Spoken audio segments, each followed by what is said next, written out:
अस्सलामुअलैकुम, मेरा नाम हारिस अमीन है और आप मेरा यूट्यूब चैनल देख रहे हैं। सबसे पहले तो आप सबको बहुत-बहुत मुबारक हो कि पाकिस्तान ने अपना पहला स्पेस मिशन जो है, वो रवाना कर दिया है। चाइना के साथ कोलैबोरेशन है पाकिस्तान की और ये कोलैबोरेशन जो है, वो उम्मीद हम करते हैं कि बहुत पॉजिटिव साबित हो, पाकिस्तान के लिए, चाइना के लिए, इस खित्ते के लिए और रिसर्च की जो दुनिया है उसके लिए बहुत ज़्यादा अहमियत की हामिल है। इसकी डिटेल्स मैं आपको बताऊंगा कि पाकिस्तान का ये जो मिशन है ये बाकी दुनिया से मुख्तलिफ क्यों है और लेकिन उस पर आने से पहले पहले मैं ये इंपॉर्टेंट समझता हूँ बात कि वो मैं कर लूँ, क्लियर कर दूं कि सोशल मीडिया के ऊपर बहुत ज़्यादा तनकीद हो रही है पाकिस्तान के ऊपर। पाकिस्तानी खुद ट्रॉल कर रहे हैं और उसकी वजह ये है चूंकि हम एक ऐसी तगड़ी इकोनॉमी नहीं है कि जो ये काम कर सके, तो इसलिए उस पर सवाल पैदा हो रहे हैं। लोग कह रहे हैं कि भाई एक मकरूज मुल्क, सर से पैर तक मकरूज है, वो किस तरह एक स्पेस मिशन में अपना जो है किरदार अदा कर सकता है और इस तरह तरीके से चांद पर अपनी सैटेलाइट जो है वो कैसे भेज सकता है। इसी तरीके से बाकी लोग हैं, कुछ लोग चाइना को इसका क्रेडिट दे रहे हैं कि भाई ये तो चाइना का ही काम है क्योंकि उनका फ्लैग उनका इस्तेमाल हो रहा है, वहां पर राइटिंग जो हुई है वो उनका है। मतलब मैं समझता हूँ this is a bullshit type of things जो कि लोग बोल रहे हैं और उसकी वजह ये है जैसे लैक ऑफ नॉलेज, आपको नॉलेज की कमी है। देखें, सबसे पहली बात यह है, एक शख्स के पास अगर पैसा है वो बहुत बेइंतहा मालदार है, ठीक है। दूसरी तरफ एक शख्स है जो कि उसके पास पैसा तो नहीं है लेकिन उसके पास फन है, उसके पास हुनर है, ठीक। तो वो दोनों कंबाइंडली फिर मिलकर जो है वो हुनर क्या चीज है, मैं आपको एग्जांपल देता हूं कि एक शख्स है वो एक घर बनाना चाहता है लेकिन वो बना नहीं सकता, उसके पास बेतहाशा पैसा है। दूसरा शख्स है उसके पास पैसा इतना नहीं है लेकिन वो घर बनाना जानता है, उसको जो मैसन का काम है वो आता है। तो वो मैसन के का जो एक्सपर्टीज है वो उसकी यूटिलाइज करता है और उसको पे करता है, यानी एक ने फाइनेंस किया, दूसरे ने अपना टैलेंट दिखाया और बिल्डिंग खड़ी हो गई, दैट्स इट। इसी तरीके से चाइना के पास तो पैसे की कोई कमी नहीं है और अल्हम्दुलिल्लाह पाकिस्तान के पास टैलेंट की कोई कमी नहीं है। पाकिस्तान, अगर ये मैं कोई हवा में तीर नहीं छोड़ रहा, इससे पहले भी हमारे पास एग्जाम्पल्स हैं, आप देख सकते हैं, क्योंकि हमारे पास जो हालात अब हैं तो ये आज नहीं बने, ये 1947 से हम नाजुक दौर से गुजर रहे हैं। हालात हमेशा से खराब रहते हैं, कई कई बार ऐसा हुआ है कि हम डिफॉल्ट होते होते बचे हैं और जिस जिस तरह हम कहते हैं ना कि अल्लाह ताला की एक खास करम नवाजी है इस मुल्क के ऊपर, तो ऑब्वियसली इसमें कोई शक नहीं है कि वो है। देखें, सॉफ्टवेयर की दुनिया में अरफा करीम रंधावा यंगेस्ट जो है वो सॉफ्टवेयर डेवलपर रही हैं, पाकिस्तान से उनका ताल्लुक है। इसी तरीके से इन हालात में क्रिकेट कितना पैसा मांगती है, 2009 का वर्ल्ड कप आपको यूनुस खान ने दिलवा कर दिया, 92 का वर्ल्ड कप इमरान खान ने इसी पाकिस्तान से दिलवा कर दिया, उस वक्त भी यही हालात थे, ठीक है। इसी तरीके से अगर मैं बात करूं अभिनंदन को जो सबक सिखाया पाकिस्तान एयरफोर्स ने, उस वक्त भी तो हम मकरूज ही थे दुनिया के, सब कहते थे कि इमरान खान कशकोल लेके फिरता है। उसी इमरान खान की हुकूमत में एयरफोर्स ने, इंडियन एयरफोर्स कितनी तगड़ी एयरफोर्स है, कितनी जबरदस्त इकोनॉमी है, लेकिन उनको जवाब दिया कि नहीं दिया। इसी तरह पाकिस्तान इस तरह के जो सरप्राइजेस हैं दुनिया को वो देता रहता है, ये कोई पहली मरतबा नहीं है। और इन्होंने, पाकिस्तान ने इस मरतबा क्या किया कि स्पेस में चाइना के साथ मिलकर एक स्टार्ट लिया है और हम उम्मीद करते हैं कि वो पाकिस्तान के लिए बहुत ज्यादा बेहतर साबित हो।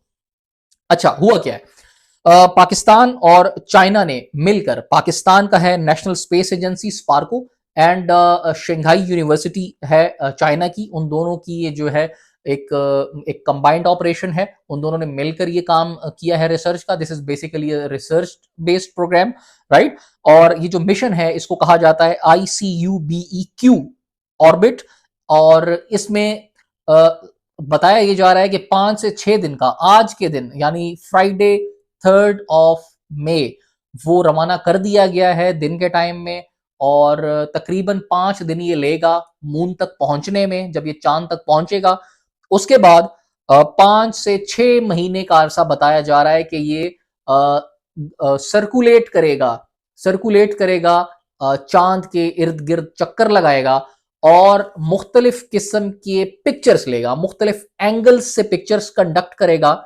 वो पिक्चर्स क्यों इंपॉर्टेंट है, बात आ जाती है। वो पिक्चर्स इसीलिए इंपॉर्टेंट है कि उन पिक्चर्स को बुनियाद बनाकर फिर आप उन पर रिसर्च करते हैं और उन्हीं उसके बाद आप ये जानने की कोशिश करते हैं कि अगला लाएहमल हमारा क्या हो सकता है, या इकोनॉमिकल पॉइंट ऑफ व्यू से चांद पर कोई डेवलपमेंट पॉसिबल है या नहीं है तो उसका लेवल क्या होगा, उसकी मियाद क्या होगी, वो कब शुरू हो सकता है और वो कब तक सस्टेन करेगा, right.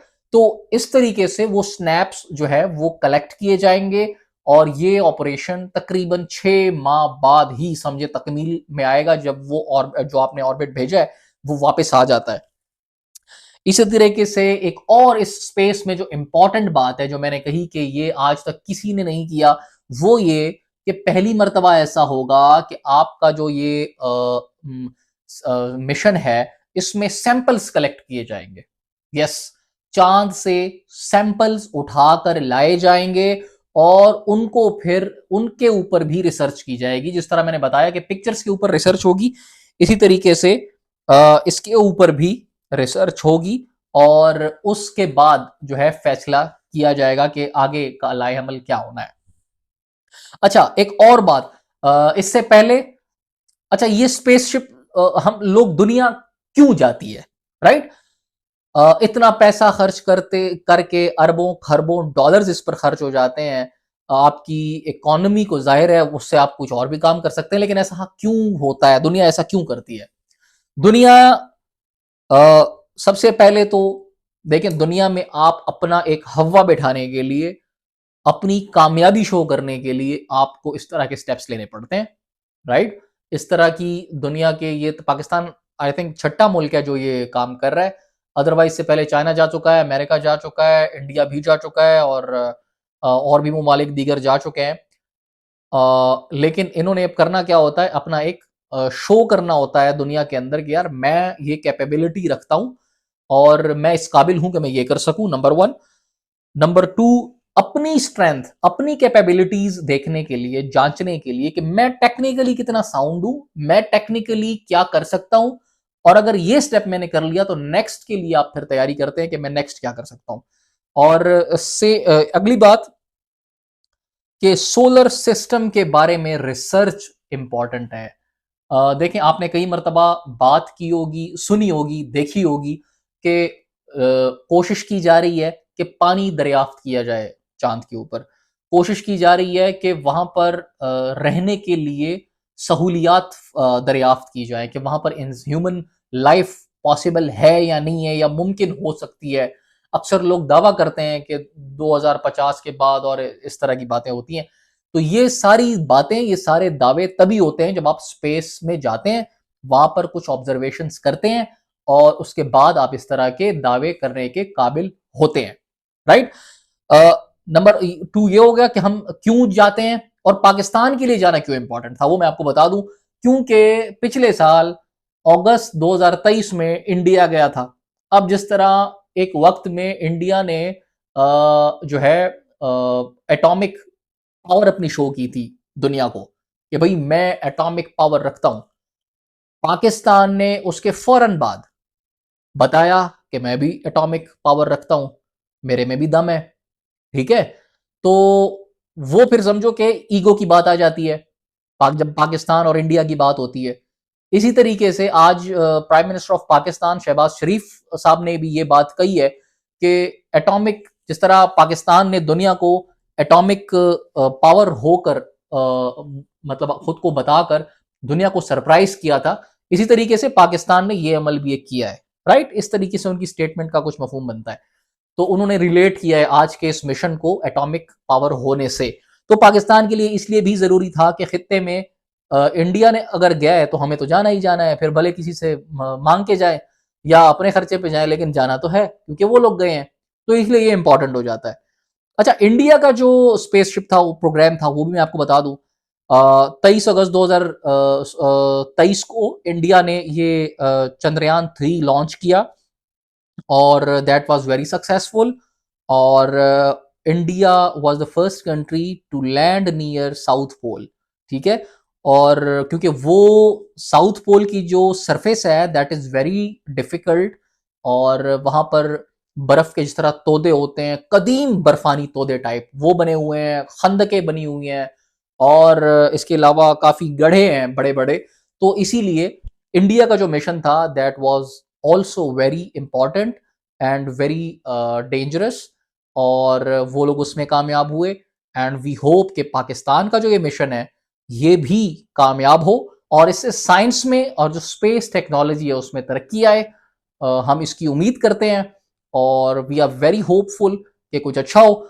So thank you very much for watching. अगर आपने चैनल मेरा सब्सक्राइब नहीं किया तो चैनल सब्सक्राइब कर दें। Thank you very much.